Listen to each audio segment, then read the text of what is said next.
Hi, Emma. How are you doing? Hi, I'm good, thank you. How are you? I'm good.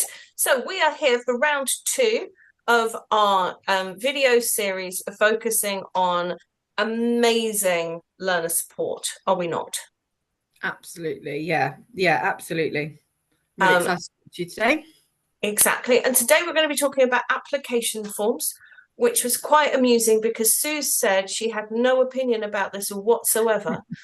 And we know that's not true, isn't it, darling? Well, no, maybe a little bit of an opinion.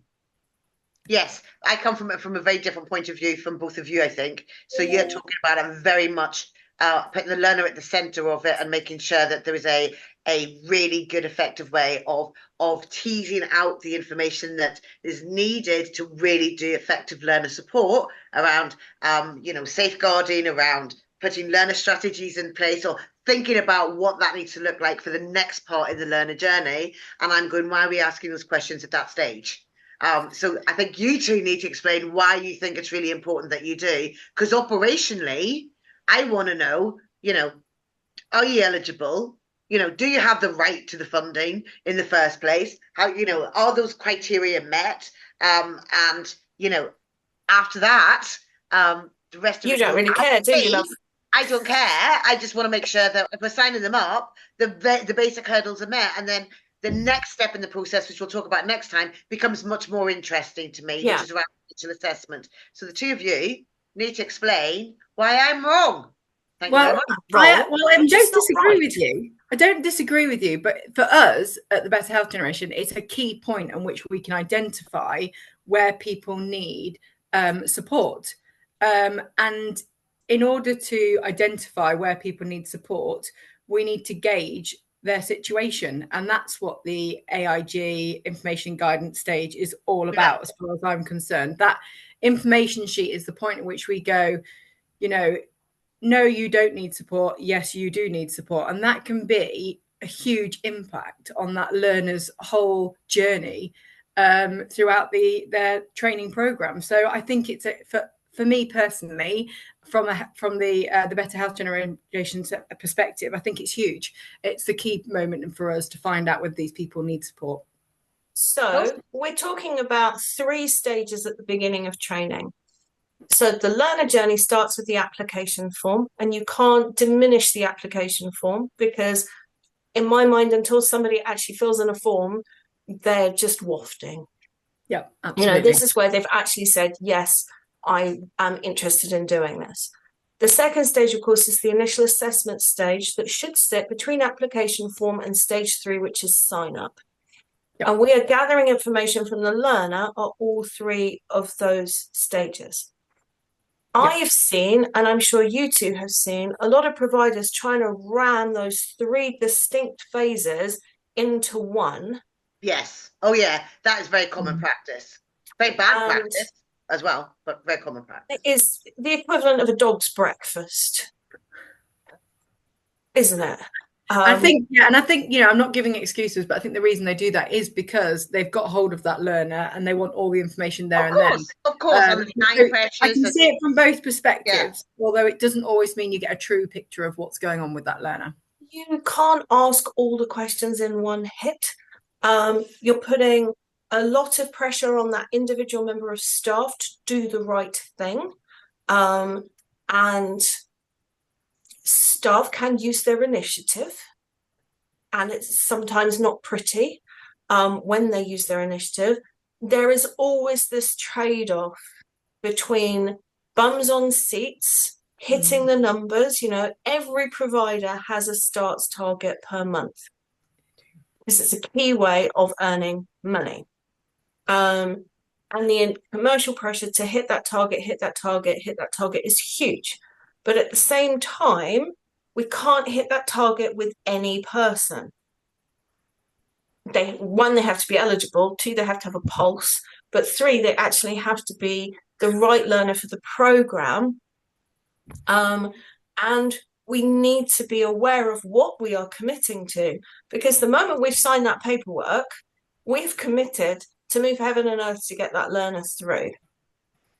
So, from a strategic point of view, there is a benefit in not taking everybody. Yep. And the application form is part of that initial process, right? So It's the starting point. It's a starting point. I mean, back in the day, Emma, when we were running a rather large training organization, we used to have a good to go list.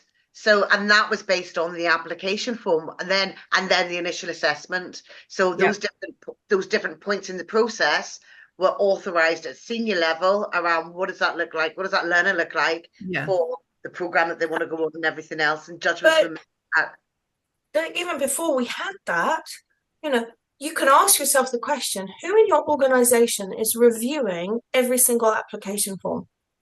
Yeah. That's the question. When I was managing director, it used to be me.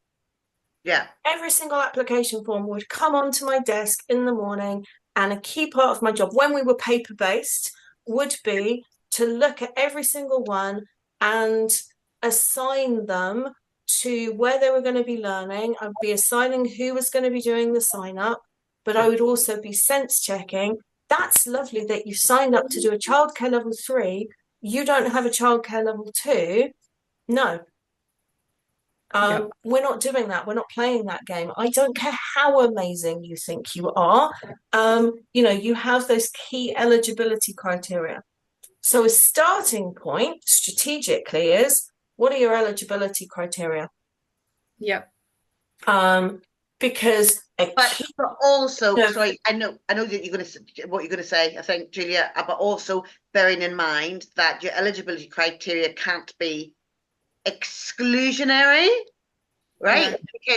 Because this is all about learner support, right? This is about what does your eligibility criteria look like for your business, also considering the need for a really good, effective learner support strategy, and how do you engage with learners that need that to justify them to be able to, so it's that thing about the sometimes I think we see today in the industry, if you look at some of the learners that are applying for different things, they exclude a lot of the traditional cohorts of apprenticeships, right? Because they want the easier pathway to success rather than actually what apprenticeships were developed for in the first place. And I know what they were developed for because I was on the first apprenticeship working group back in the day, and that is really aging me now. Yes, it is.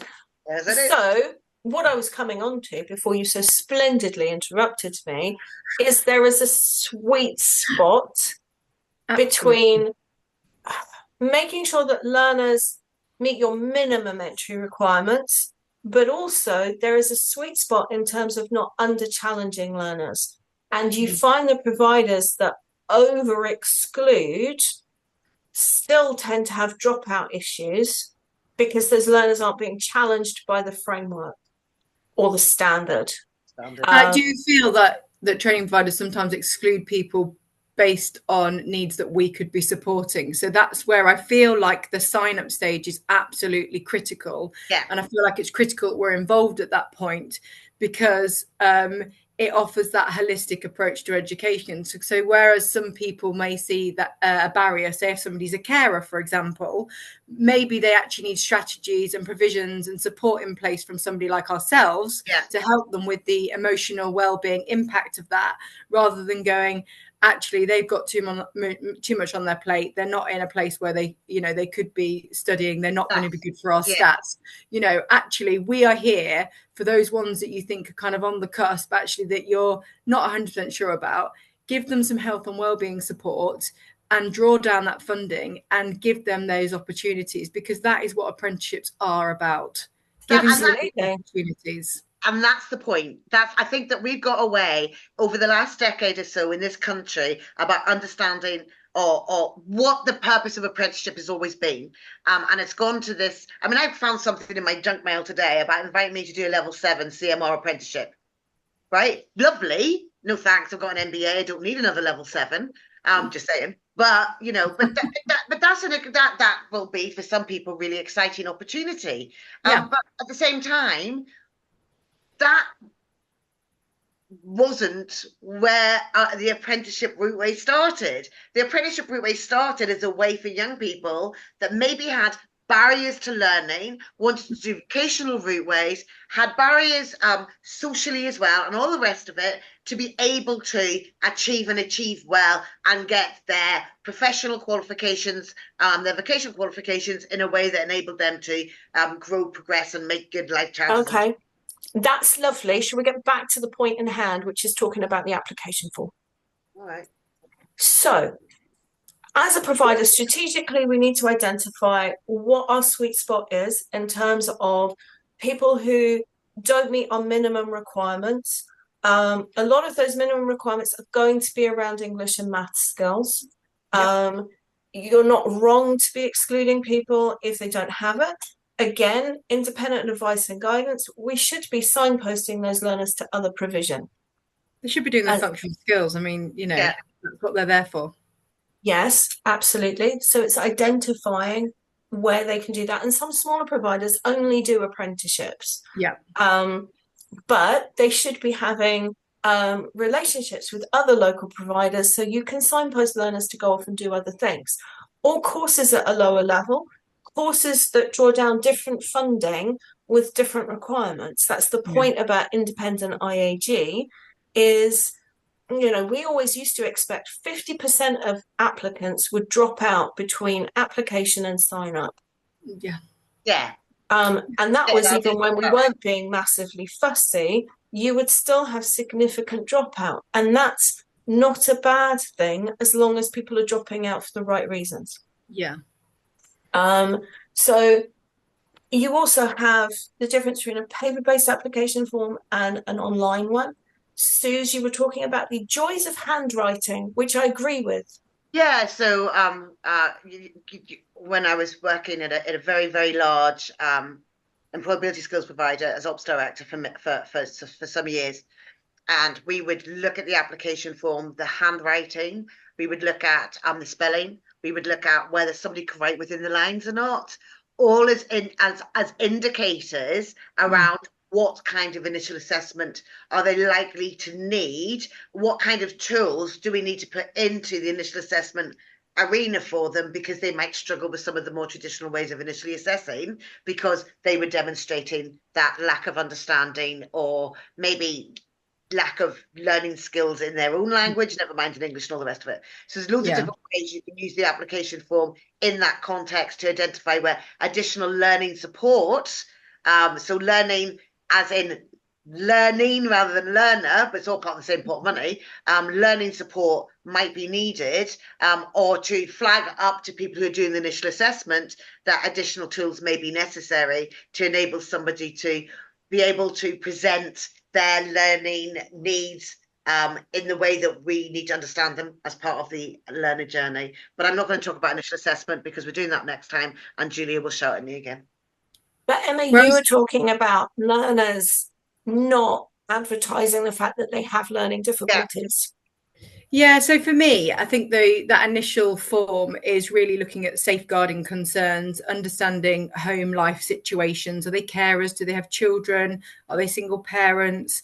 Are they struggling in the financial crisis? Like, what is their situation from a health and well-being perspective? Yeah. That's what I would want to be gaining from this this application, which I know is also a very controversial subject, because often people say, how much, what questions do you ask? How much do you probe? Often these questions are very, they're hard hitting, and they can actually cause a trauma response. You've got to be very sensitive and very careful with that. So it is a huge piece. And as you said, you can't rush it. Well, you shouldn't rush it for that exact reason, because you'll get people shielding. You need to build that relationship with that learner so that they understand it's a safe place.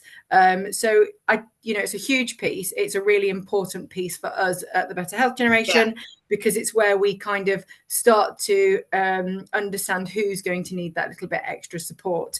And the sooner we realise that and understand that, and to focus on those individuals, the sooner we can get support in place from our clinicians. and get them in front of the right clinicians. So and that's again that argument for initial assessment. Application, initial assessment, sign up is a 3-phase process. You have to build the know, like, and trust with the learner.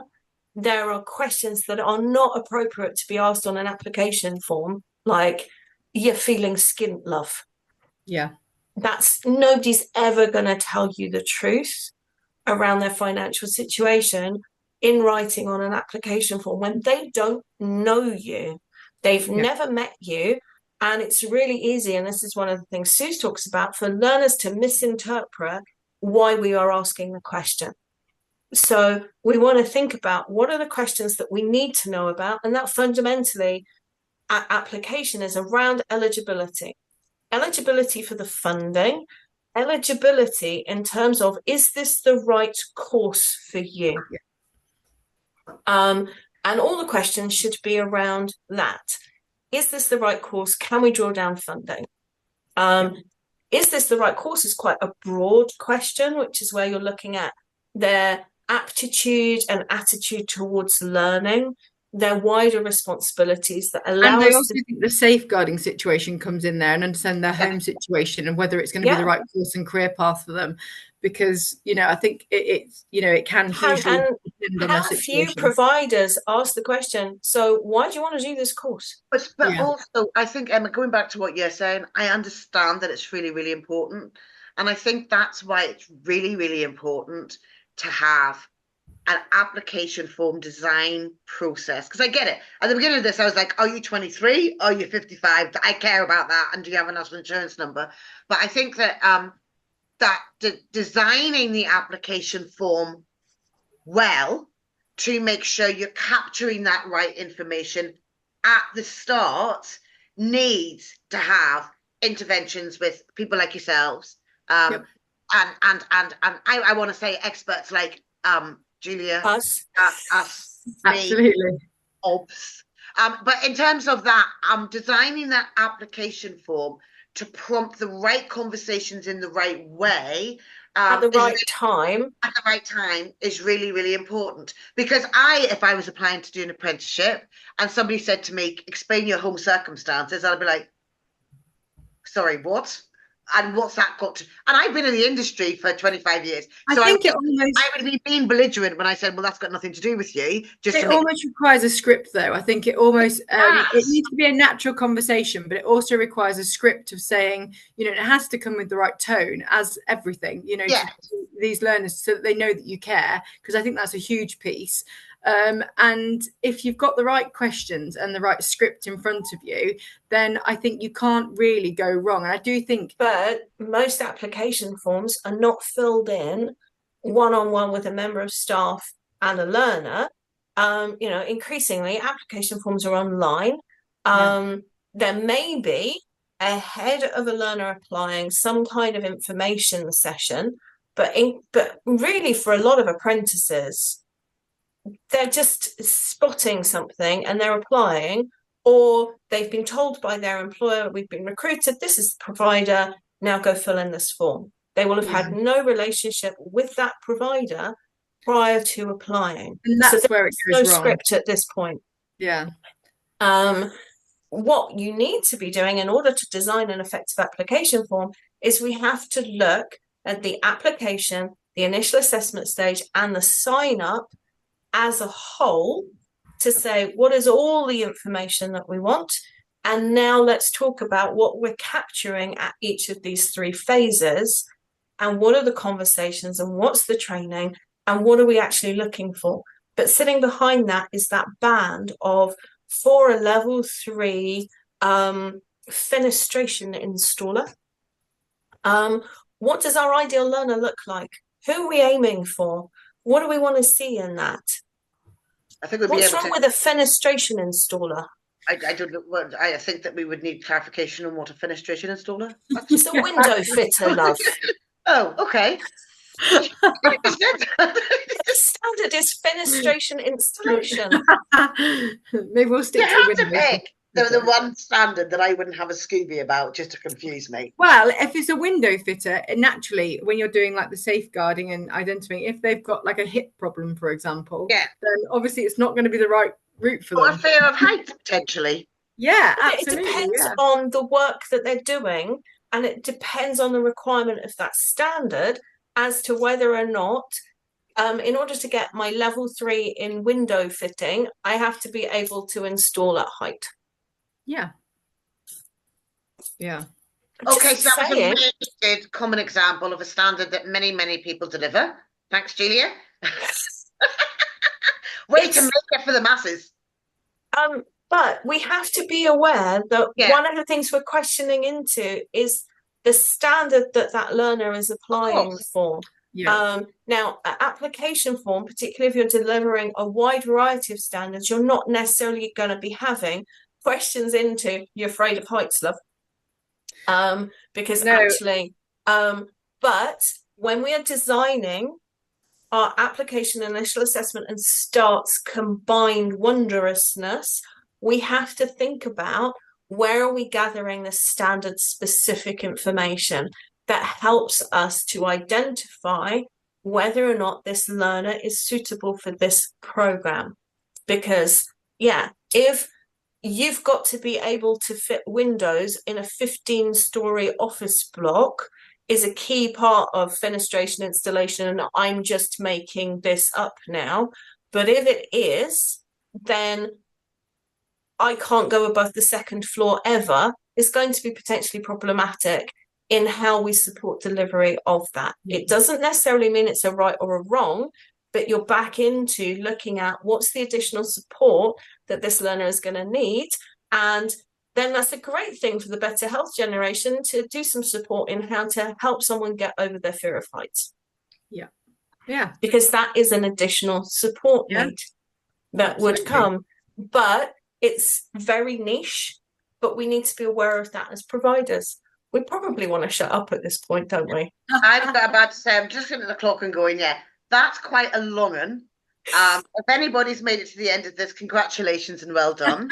I would like to point out that this is all about how we can support and help you as a collective around your learner support strategies, because too many of you aren't doing enough because either a wee bit scared of it or a wee bit not focusing on it enough.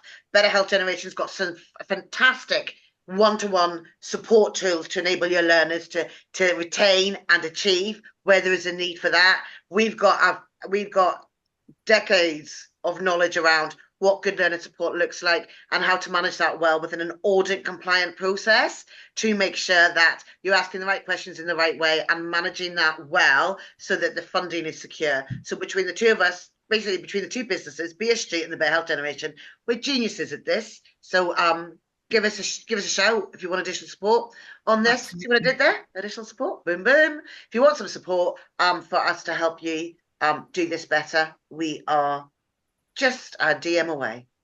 Marvelous. Thank you very much, ladies.